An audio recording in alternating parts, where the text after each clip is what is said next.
네.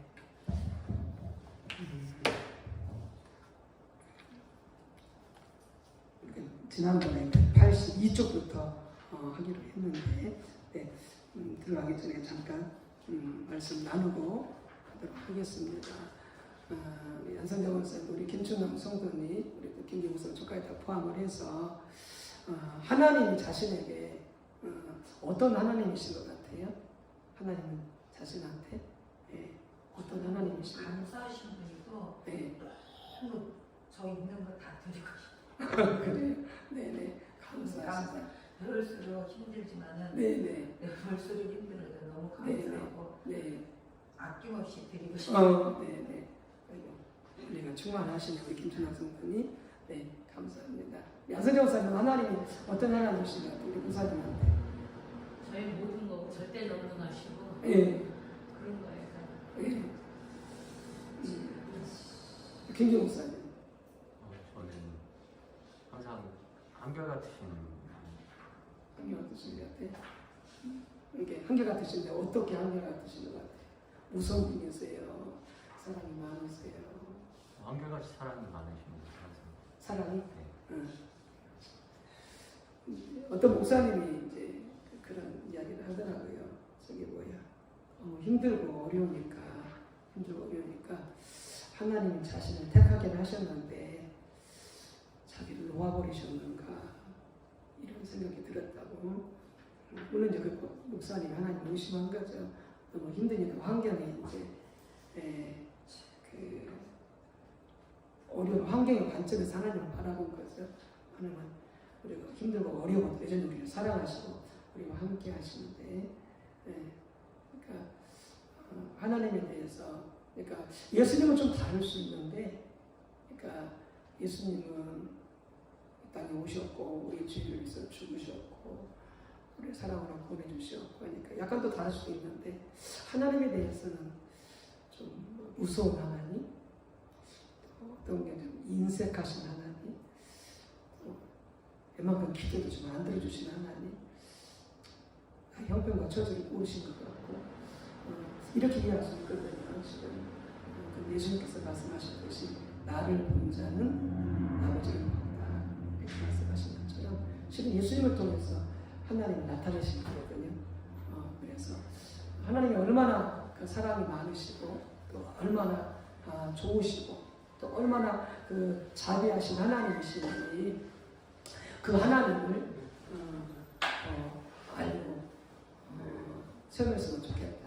그러니까 우리가 두 가지 알아야 할 지식이 있는데, 목사님 저기 들어주세요.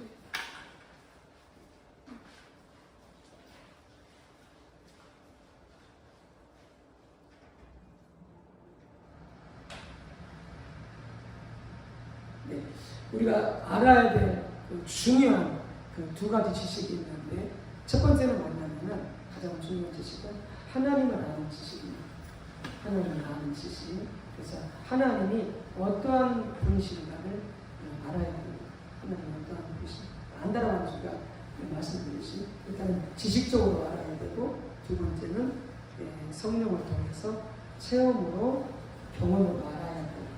그래서 하나님이 어떤 분인지를 알아야 되는데, 그래서 말씀드렸듯이 변함없이 우리를 사랑하시고 우리를 기뻐하시고 우리를 불쌍히 여기시고 우리를 도우시고 우리와 함께 하시고, 그러면서도 그 하나님은 심판하시는 분이시고 공의 하나님이신 것을 잊지 말아야 됩니다. 우리가 잘못 살 때, 우리가 잘못된 길로 갈 때, 또 신앙생활 잘못할 때 하나님은 그냥 놔두지 않습니다. 우리를 심판하신다는 뭐냐면 우리에게 고난을 주시는, 우리를 징계하시는, 깨닫고 돌아오도록. 근데 그것마저도 하나님 사랑을 하시고, 우리 부모님들 그러잖아요. 속상하면 애들 말 안 들으면 좀 욕하기도 하고 또 막 때리기도 하고 어쨌든 막 분에 못 느껴가지고 자녀들한테 함부로 하기도 하고. 그러니까 우리 사람인지라 사랑을 한다고 하면서도 실은 우리 자녀들한테 혈기로 분노로 이렇게 하는 건 사람이 아니죠. 사람이 아닙니다. 그렇게 하면 안 됩니다. 부모는 사람 인간 약한 거예요. 하나님은 절대 그러지 않으시고 우리를 심판하시고 우리를 징계하시고 고난을 주실 때에도 그분은 사랑을 하시고 절대 사랑을 하시고 우리가 죄를 짓고 방황할 때에도 하나님은 우리를 미워하지 않으시고 한없이 사랑 은혜를 베푸시고 우리를 기다려주시고 탕자에 되어 있는 것처럼 그 아버지가 하나님 아버지십니다. 그래서 그 아들이 아버지 유산을 상속받아서 가서 허락을 감당하면서 거짓골로 돌아와도 그 아버지는 한없이 그 아들을 기다리고 염려하고 그 아들을 사랑하고 받아주시는 분이 우리 하나님이십니다. 이 하나님을 우리가 잘 알아야 끊임없이 알아가야 됩니다. 이게 가장 중요한 지식이고요. 두 번째는 그리스도 안에서 내가 어떤 사람인지를 알아야 됩니다. 그리스도 안에서 내가 어떤 존재인지를 알아야 됩니다. 그러니까 우리 많은 경우 어떻게 우리 자신들을 바라보냐, 우리의 관점에서 바라봐요. 내 관점에서. 나는 복도 지질이 없고, 나는 못생겼고, 나는 못났고, 나는 가진 것도 없고, 나는 배골이 없고, 나는 추하고, 나는 키도 작고, 뭐 하여튼 우리 집안은 별로고, 이렇게 바라보거든요. 우리 관점에서. 그러면 신앙은 병듭니다. 하나님을 애곡되게 바라봅니다.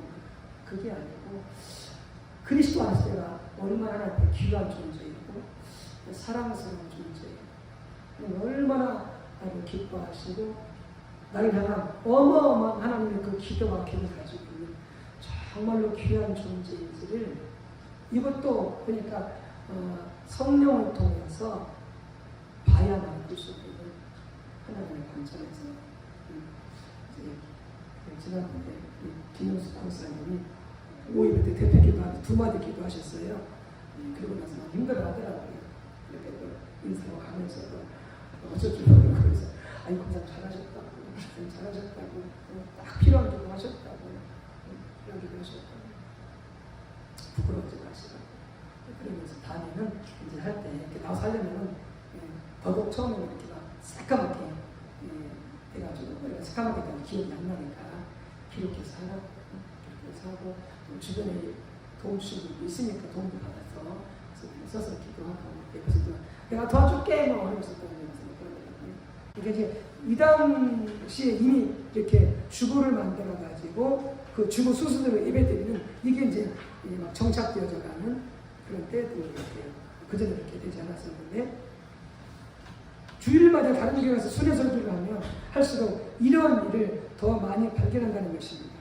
복음적인 교회에서마저 강사로 오는 목사에게 순서가 적힌 지금 말하면 주보 같은 거죠. 적힌 종이를 준다는 것을 저는 반복적으로 듣습니다. 그리고 그 문자 그대로 그 앞에다 그 순서를 놓고 그대로 행할 것을 종용합니다. 묵도하시겠습니다.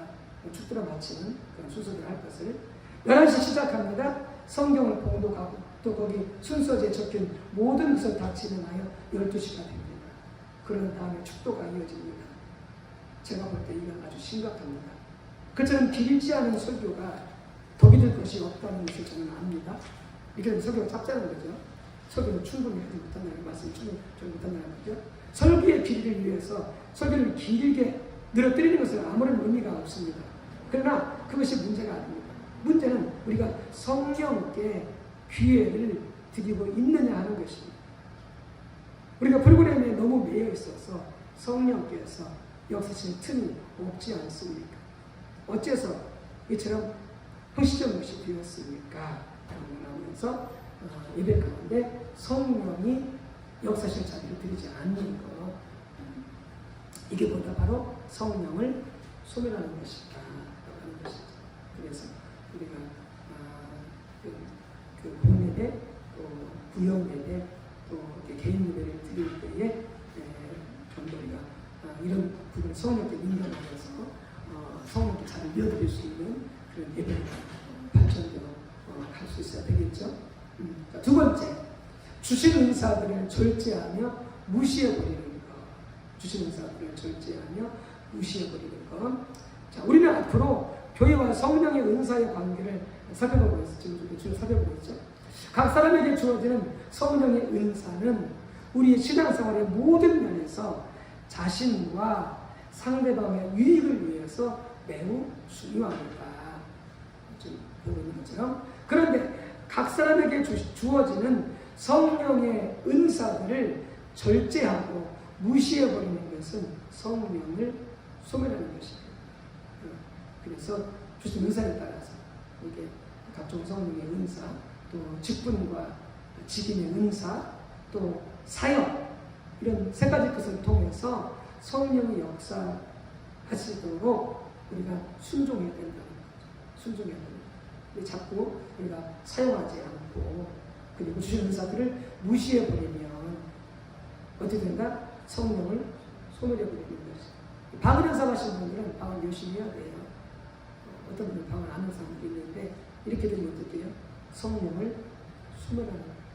소멸하는 거죠. 치유연사를 받았다? 그럼 열심히 아픈 사람에서 기도해 줘야 돼요. 그 치유연사를 가지고 아픈 사람에서 기도해 줘야 돼요. 그래야 성령을 소멸하지 않게 됩니다. 구제연사에서도 열심히 구제해야 돼요. 명함대로 구제하는 것이 아니라 성령께 민감해서 성령의 뜻을 따라서 부지런히 구제해야 돼요. 그렇지 않으면 성령의 불을 꺼뜨리게 되어집니다. 찬양사를 쓰는 분들은 열심히 찬양해야 돼요. 그래서 그 찬양을 통해서 하나님께 영광을 드릴 수 있는 찬양사가 주어졌음에 불구하고 난 찬양 안 해.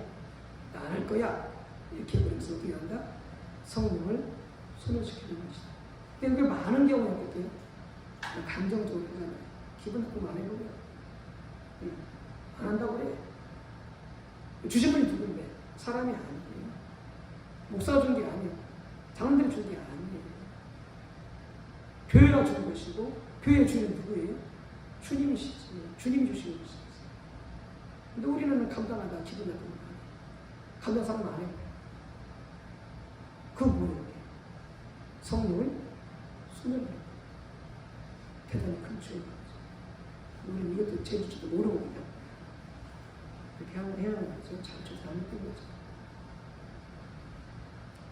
그 받은 은사들을 사용하게 되어질 때에 나도 유익하고 상대방도 유익하게 하는 그런 역사가 있게 되어지는 것이죠. 그래서 각 사람에게 주어지는 성령의 은사들을 절제하고 무시해버리는 것을 어떻게 한다? 성령을 소멸하는 것이다. 감사만 한다는 거죠. 주는 선물이니까. 하나님 섬기다고 예수 섬겨주는 선물이니까 불평하지 말고 원망하지 말고 감사하는 거죠. 자, 야고보서 1장 17절. 자, 같이 읽습니다.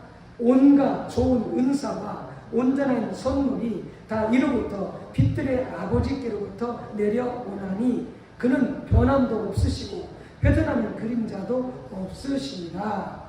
이렇게 말씀하시면서 성령의 은사를 뭐라고 표현하고 있어요? 네, 좋은 은사다. 좋은 은사. 은사는 뭐다? 은사는 좋은 것이다. 좋은 것이다. 그 다음에 뭐다? 온전한 선물. 온전한 선물. 네. 그러니까 은사가 있으면 어떻게 해요? 감사해야 돼요. 감사해요. 우리를 사랑하셔서 값없이 주신 선물이니까 하나님을 섬기고 이웃들을 섬기고 나도 복들하고 주신 귀한 하나님의 선물이니까 감사해야죠. 자, 이런 모든 성령의 은사는 누구부터 온 것이라고요? 다 이로부터 빛들의 아버지께로 어둠이 없으신 완전하신 빛들의 아버지께로부터 내려오는 것이다. 아멘. 이 구절은 성령의 은사를 좋은 은사와 온전한 선물이라고 표현하고 있습니다. 그리고 모든 성령의 은사는 빛들의 아버지 되시는 하나님께로부터 오는 것입니다. 오늘날 성령의 은사를 가지고 잘못 사용한 사람들로 인하여 성령의 은사에 대해서마저 부정적이거나 유보적인 자세를 가지고 있는 사람들이 있습니다. 그러니까 예를 들어서 예언의 은사, 그다음에 치유의 은사, 축사의 은사를 가지고 사역을 하면서 잘못 사용한 사람들이 사람들이죠. 자기 명예를 위해서, 자기 돈벌이를 위해서, 어떤 자기 권력을 위해서, 자기 입지를 위해서 이렇게 사용하는 사람들이 있는데 그걸로 인해서 성령의 은사대에서 부정적으로 생각하는데 이걸 분리해서 생각해야 된다는 거죠. 아까 나왔던 것처럼 성령의 은사는 절대 잘못됨이 없는 거예요. 성령의 은사 자체는 왜요? 그것은 좋은 선물이고 온전한 선물이고 빛 대신 하나님 주시는 것이기 때문에 성령의 은사에는 뭐예요? 문제가 없는 거예요. 뭐가 문제가 있는 거예요? 그걸 사용하는 사람한테 문제가 있는 거예요. 분리해서 생각했던 거예요. 사람들이 한꺼번에 생각해.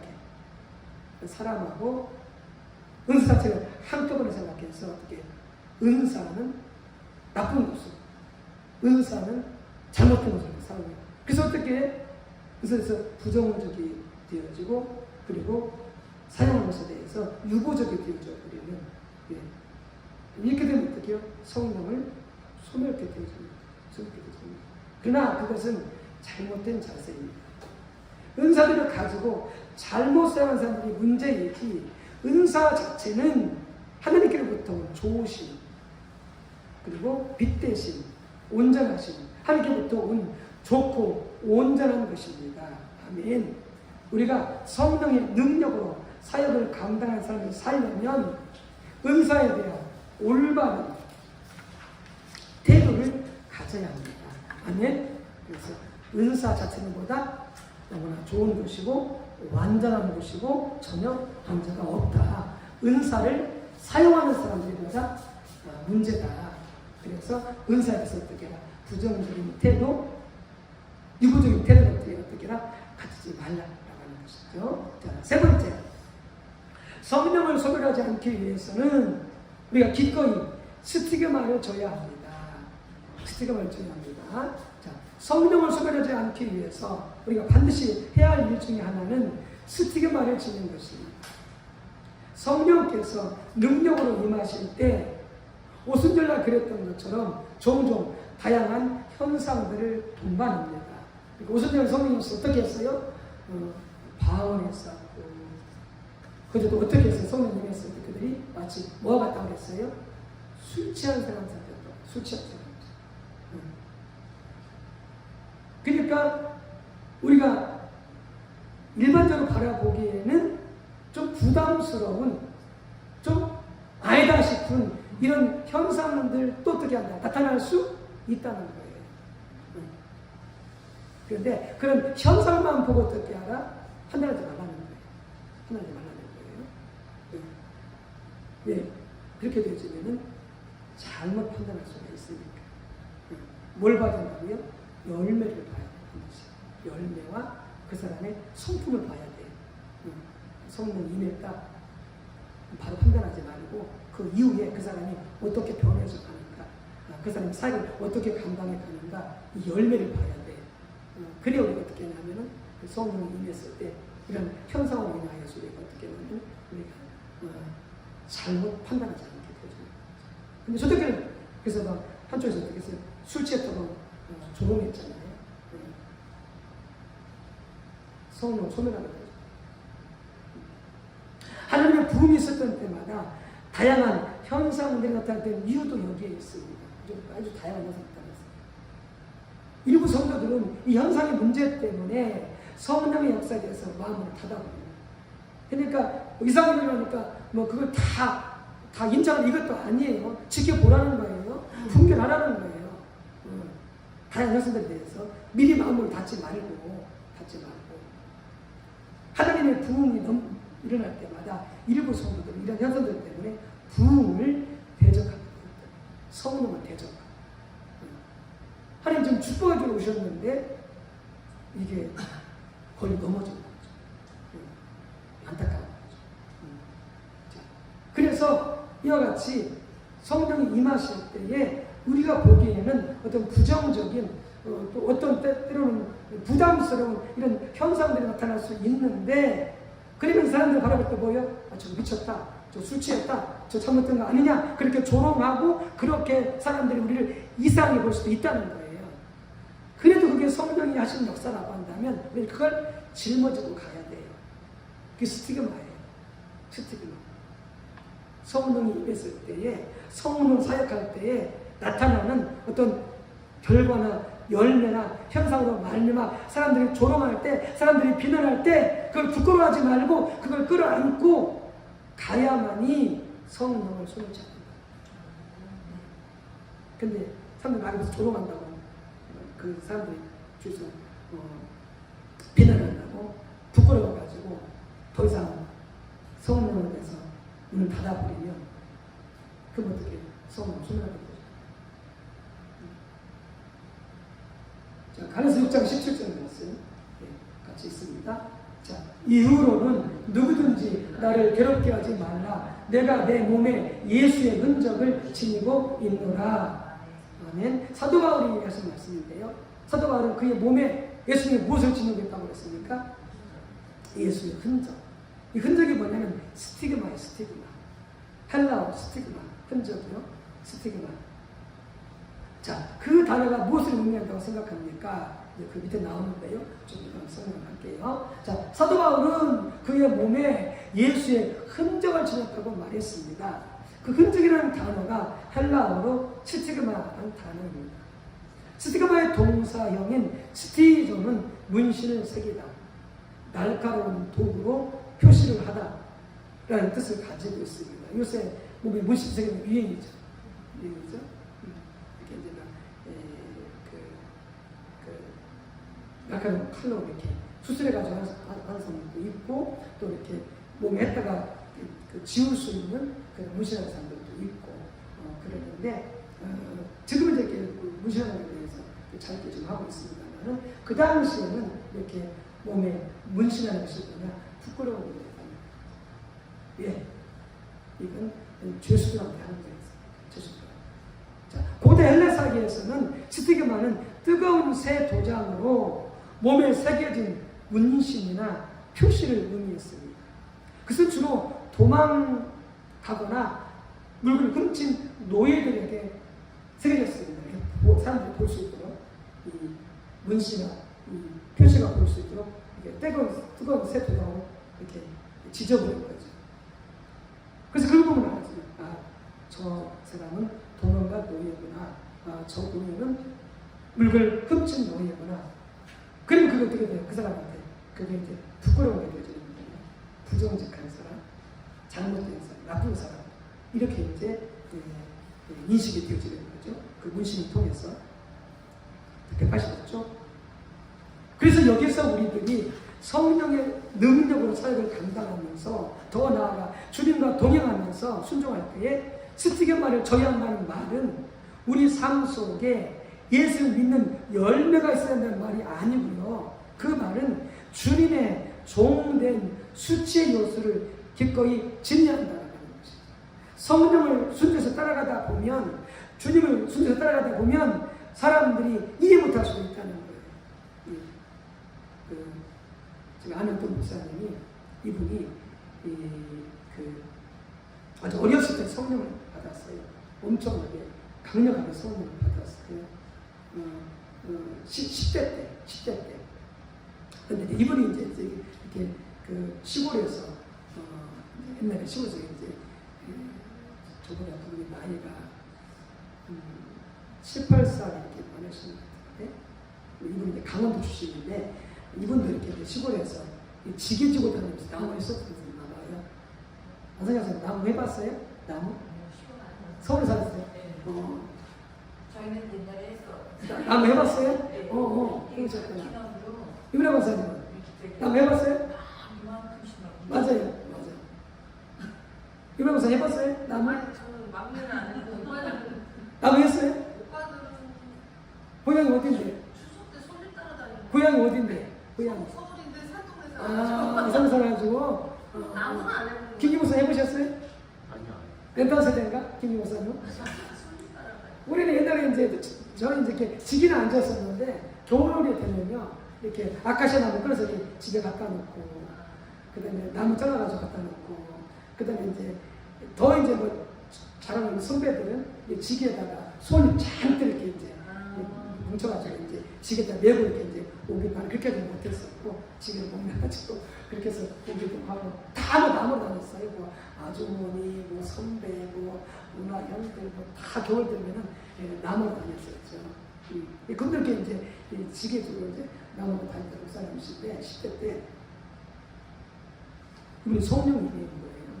임하니까 이 성령이 내주하고 계시잖아요. 자꾸 성령과 대화를 하는 거예요. 길을 가다가. 그러면 이제 혼자 가면서 대화하는 성령 대화하는 거예요. 이야기하는 거죠. 그러면 이제 선생님이 길 가다가 보면 다 이상 생각하죠. 쟤 미쳤다. 쟤 혼자 맞춰서 뭐라고 이야기하는 이거 아무도 없는데 이랬다는 거죠. 손깍지 나고. 그럼 이분은 이미 성령이 임해가지고 성령과 대화를 하고 가면서 가는 거예요. 그렇게 좋을 수가 없거든요. 성령과 이렇게 대화하고 교제하는. 근데 또 어떤 때는 너무 힘들대요. 매일 성령께서 이거 하지 마, 저거 하지 마 하니까 너무 힘들까 하나님 매일 이렇게 수사하면 내가 하고 싶은데 다 제대로 못하게 하고 성령은 이해가 없으니까 성령께서 이제 그 기뻐하시는 게 아니니까 제대로 하는 건데 그 성령은 이해가 없으니까 이렇게 하나님께서 따지고 성경을 따지는 거죠. 왜 수사하는 이렇게 나한테 그냥 시비를 거냐고 이렇게 뭐 따지기도 하고 이랬던 있는데 그런 거죠. 성령이 임해가지고 성령하고 친밀하게 교제가 되어서 하는 사람을 주는 비슷하다는 거죠. 지금 거 아니에요? 지금 전에 이런 거죠. 다 들리는 거죠. 아는 거죠. 그게 뭐예요? 그게 스티그마예요. 성령을 살아가다 보면 성령을 따라가다 보면 사람들이 이해할 수 있는 애들이 나타나는 거예요. 그 사람들한테 이렇게 조롱하는 거죠. 비난하는 거죠. 그래도 어떻게 그래도 우리는 그걸 끌어안고 가야 돼요. 그게 뭐예요? 그게 스티그. 그럴 때 어떻게 우리가 성령을 소멸하지 않게 되죠. 자, 그럼 보십시다. 그래서 그런 이해죠. 자, 그렇게 볼 때 스티그마는 성경에 나오는 스칸달론하고 유사한 것입니다. 스칸달론이라는 헬라어 단어에서 스캔들이라는 영어 단어가 나왔습니다. 스칸달론은 사람들로 하여금 걸려 넘어지게 만드는, 스캔들도 그러잖아요. 사람들 걸려 넘어지게 만드는 것이다. 그들이 볼 때는 이해가 안 가니까. 성경은 그래서 십자가에는 스칸달론, 즉 거치는 것이 있다 이렇게 말하고 있다는 것이죠. 거치는 것이 있다. 십자가는 그래서 이런 어떤 남들이 볼 때에, 남들이 말할 때에 수치가 되고 북한일 수가 있지만 이것을 이 스티그마를 치고 가야 된다. 그래야 성령을 소멸하지 않게 되어진다. 아멘.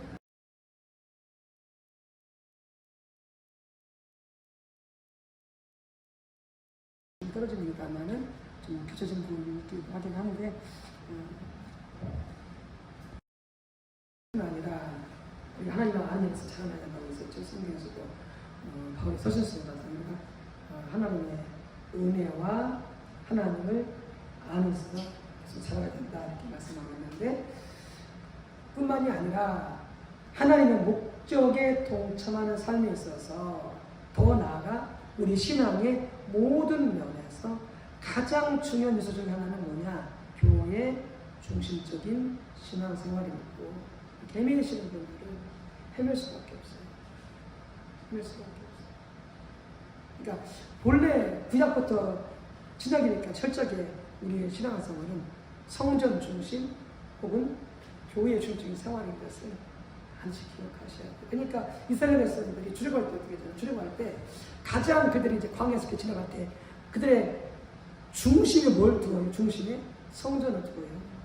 중심에 성전을 두고 네 지파가 성전을 둘러싸서 이렇게 진을 쳐요. 진을 쳐. 그리고 이 성전이 움직일 때요. 그거 다 움직여요. 성전이 움직일 때. 성전이 또 자리를 멈추게 되어지면 또 자리를 다 멈추고 자리를 잡아요. 이게 구약시대도 마찬가지로 철저하게 보는 우리의 신앙생활의 삶은 교회 중심, 성전 중심이다. 자, 요한일서 1장 3절 같이 읽겠습니다.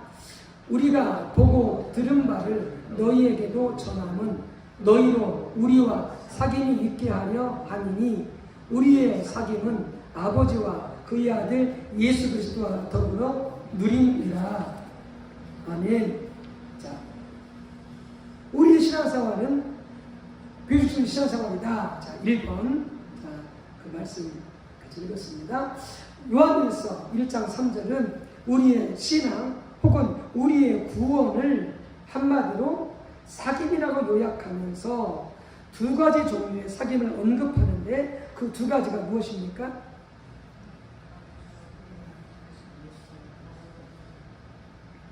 자, 거기 보면은 자, 우리가 보고 들은 바를 너희에게 전함은 우리가 보고 들은 바가 뭐예요? 사도 요한이 혹은 사도들이 예수님을 보고 예수님께 들은 바, 바로 복음을 말하는 거죠. 복음. 예수님께 듣고 예수님을 보고 들은 바를 복음을 너에게도 전함은 복음을 전해요. 그들이 구원받도록 그들이 믿음을 갖도록 전하는 거죠. 그렇게 전하는 것은 왜 그렇다?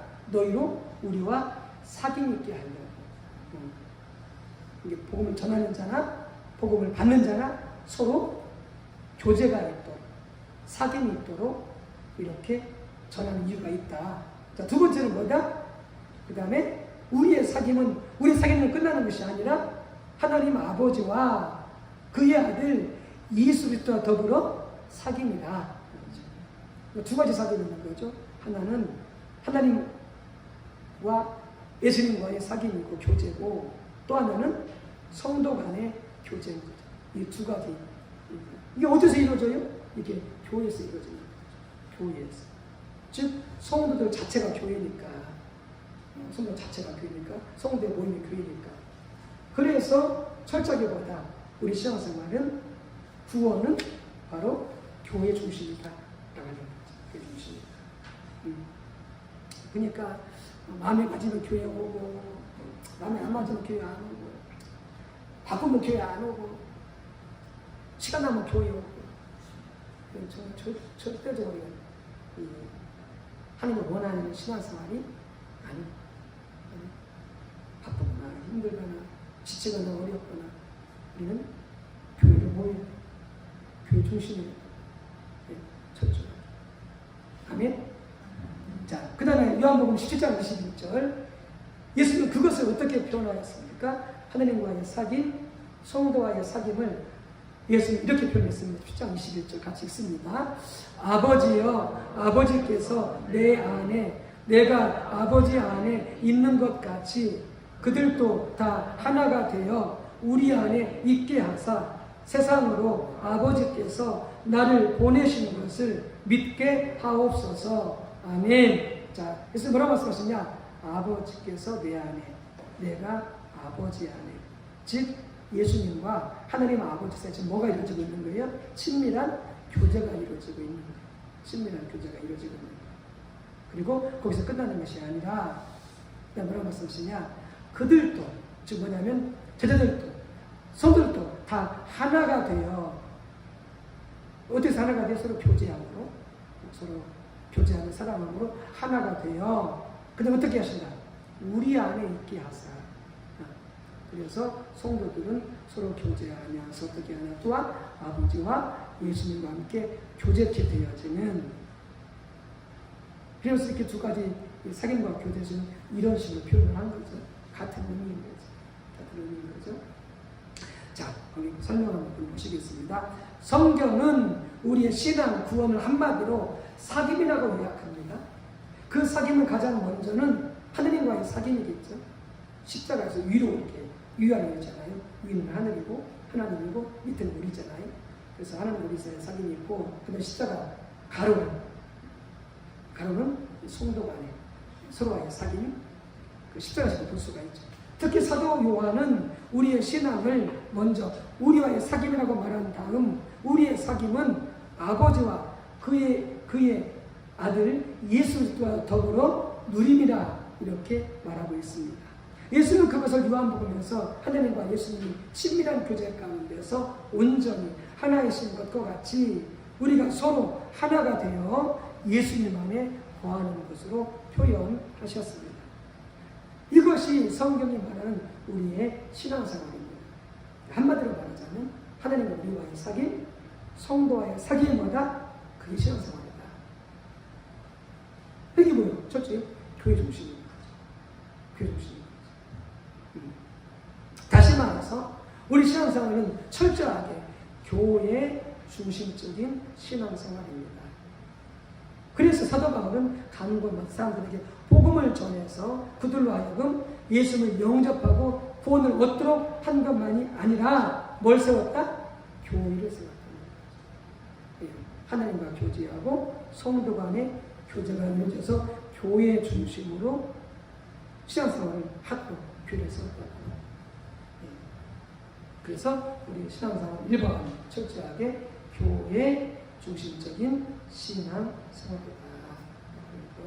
그래서 우리가 더 교회를 사랑하고 더 교회를 사모하고 더 교회 중심으로 모이는 그런 우리 신앙생활이 될 줄 믿습니다. 두 번째, 교회의 성격. 작은 1번. 교회는 건물이 아니라 성도들의 모임입니다.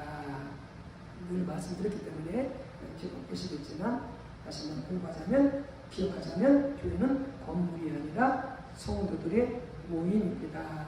이 교회는 예배당이다. 예배드리기 위해서 모이는 장소다. 교회를 영어로 처치라고 하는데요. 처치라는 단어는 주의 집이라는 의미를 가진 헬라어 쿠리아코린이라는 단어에서 유래했습니다. 그래서 일부 사람들은 교회를 건물로 잘못 이해하는 경향이 있습니다. 교회를 주의 집이라고 그렇게 이해하다 보니까 교회를 건물로 이해한다는 것이죠. 그러나 성도들이 하나님을 예배하기 위해서 모이는 장소는 예배당이지 교회가 아닙니다. 건물은 예배당이지 교회가 아니다. 신약성경에서 교회라고 번역된 헬라어 단어는 에클레시아입니다. 에클레시아. 그 단어의 의미는 단순히 모임을 의미합니다. 더 정확히 이야기하자면 이런 거예요. 헬라 시대는 그 당시 그리스 시대에는 그리스가 세계 제국이었잖아요. 그 당시 지금 미국처럼 세계를 지배하고 모임하던 시대였거든요. 그 당시 이 헬라 세계에서 그리스에서는 어떤 이 사회적인 반응이 있었냐면은 그 지역의 서기관이 공무원이죠. 서기관이 주무 서기관이 주민들 향해서 말하는 거예요. 모이시오 이렇게 말하는 거예요. 서기관이 주민한테 모이라고 해요. 그러면 그 모임은 무슨 모임이 돼요? 공적 모임이 되는 거예요. 공적 모임. 계약이 위해서 무슨 놀기 위해서 모여간 것이 아니라 그 지역의 공적인 일을 논의하기 위해서 사람들을 불러 모으는 거야. 그래서 이렇게 불러가지고 소집해서 모인 모임이 뭐냐? 그게 에클레시아예요. 에클레시아. 네. 그래서 정부의 그 공직자가 정식으로 명령을 내려서 주민들이 공적인 일을 오늘하기 위해서 모인 모임이 뭐다? 그게 에클레시아예요. 근데 이게 그 에클레시아라는 원래 그런 뜻의 의미인데 이 단어를 성경에서 가지고 와요. 성경에서 가지고 와가지고 뭐냐면 신학적인 의미를 붙여. 성경의 의미를 붙여. 그래서 성경적인 용어로 사용해요. 그래서 이것을 에클레시아를 교회를 가져서 어떻게 사용하냐? 이것을 하나님의 교회, 그리스도의 교회라고 명칭을 바꿔요. 이게 명칭이 이제 도착화된 거지. 기독교적인 의미로. 그래서 어떤 의미가 되냐? 하나님의 명령에서 하나님의 소집에서 모인 하나님의 백성들의 모임. 이게 에클레시아. 이게 교회예요. 우리는요, 우리 마음대로 교회오는 게 아니에요. 우리가 모시고 오고 가고 싶으면 가는 게 아니에요. 예. 무슨 누가 불렀다고 하나님 택해서 오게 하셨어요. 함부로 가면 안 되는 거죠. 하나님이 인도하실 때 움직여야 되는 거죠. 기분 나쁘다고 움직이면 안 되는 거죠. 하나님의 인도를 따라 해야 되는 거죠. 왜? 하나님이 공적으로 불러서 모이게 한 모임 교회입니다. 아멘? 그래서 보다 에클레시아가 하나님의 교회, 그리스도의 교회, 그리고 다 하나님의 백성들의 모임. 그래서 하나님의 백성들이 모임이 뭐예요? 그게 교회예요. 근데 주로 하나님의 백성들이 뭘로 모여요? 예배로 모입니다. 예배로 모입니다. 그래서 예배로 모일 때가 뭐다? 그때가 바로 뭐다? 그때가 교회라. 예배로 모입니다. 교회라. 계속해서 보시겠습니다.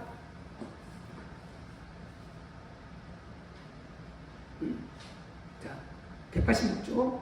그러나 그 단어가 성경에서는 하나님의 백성의 모임을 의미합니다. 베이커 성경 사전은 이렇게 말합니다. 우주적인 시대에서뿐 아니라, 그러니까 온 세상에 예수 믿는 모든 사람들을 갖다가 우주적인 시체라 이렇게 말하는 거예요. 우주적인 시대에서뿐만이 아니라 지역적이고 구체적인 표현으로서의 교회도, 우리 안양 소망교회, 뭐 고린도 교회, 또 뭐 빌립보 교회, 이렇게 지역에 있는 교회들, 그런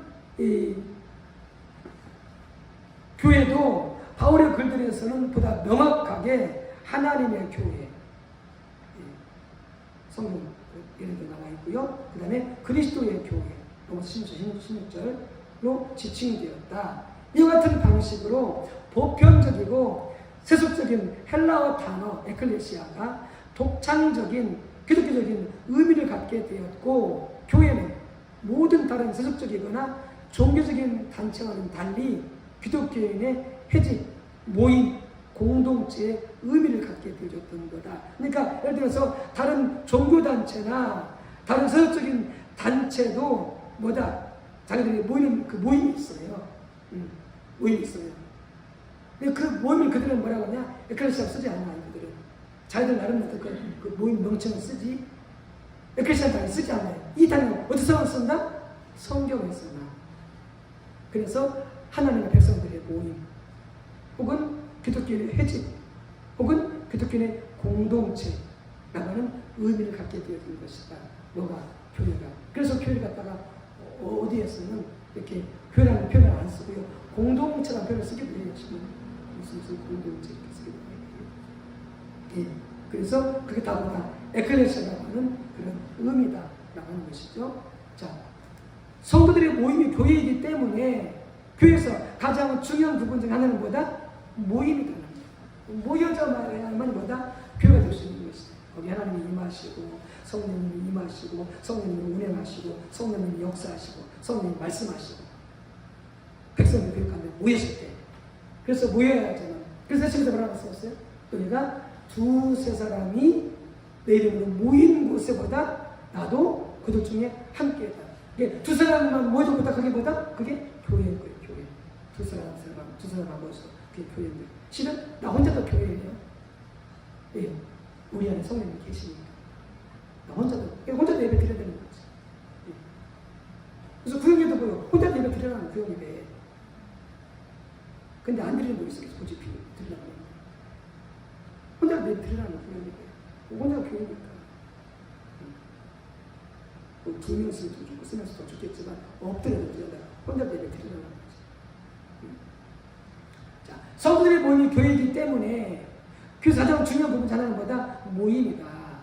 사도 바울은 그래서 11장 18절에서 먼저 너희가 교회에 모일 때, 이게 원래 원래적으로는 교회로 모일 때에, 그렇죠? 교회로 모일 때에, 교회에 모일 때 큰 의미는 달라지는 않겠습니다만은 더 정확히 말하자면 교회로 모일 때에, 이때가 교회라는 거죠. 말함으로써 교회는 어떤 의미에서 예배로 모일 때가 교회인 것을 보여줍니다. 열심히 못 되는 거죠. 백교 성경가들도 이 점을 잘 지적하고 있습니다. 구약 성경과 유사하게 그것은 종종 바울이 고린도에 있는 기독교인들에게 너희가 교회로 모일 때에, 교회 안에 모일 때라고 말했을 때와 같이 교회의 모임을 의미한다. 이것은 기독교인들이 특별히 예배를 위해 모일 때에 하나님의 백성이라는 것을 의미합니다. 이스라엘에서는 어떻게 하나님 제자들께서 저기 때 모이는 거죠. 그래서 이스라엘에서는 하나님께서 남성들한테 뭐라고 하세요? 1년에 적어도 3차례는 꼭 하나님을 찾아 나와 하나님을 보라, 이렇게 말씀하는 거죠. 하나님을 보라, 이것을 있는 거죠. 자, 히브리서 10장 25절을 세 분 읽고 써보세요.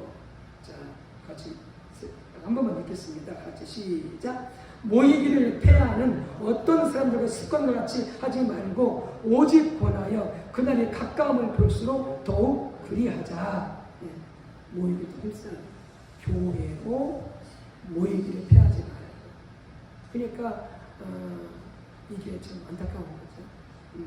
가수 어떻게 모이기를 어떻게 패하지 안 모이죠. 안 모이죠. 왜 그래요?